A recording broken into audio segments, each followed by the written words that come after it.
భర్త చనిపోయాడు అనుకో, అలాగే చేయొచ్చు.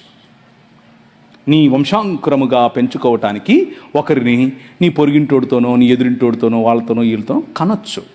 అయితే ఇక్కడ ట్విస్ట్ ఏంటంటే ఆ కన్నోడికి ఏమాత్రం రెస్పాన్సిబిలిటీ ఇవ్వటానికి వీల్లేదు. ఆ పురుషునికి ఏం రెస్పాన్సిబిలిటీ లేదు. ఏంటిది?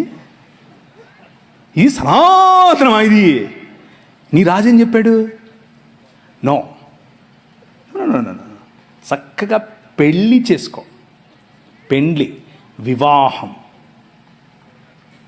ఆస్తిలో హక్కు, బిడ్డకు పేరు, బిడ్డకు తండ్రి, ప్రతి ఒక్క విషయంలో సమానమైనటువంటి అధికారం.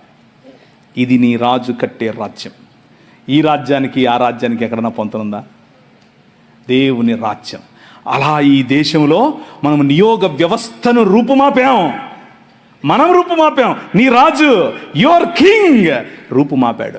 లేకపోతే ఈ రోజు కూడా మన బతుకులవే.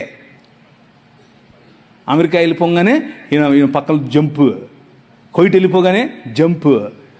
క్రైస్తవ జీవన విధానంలో దీనికి అనుమతి లేదు. ఒకవేళ అలాంటి ప్రాక్టీసెస్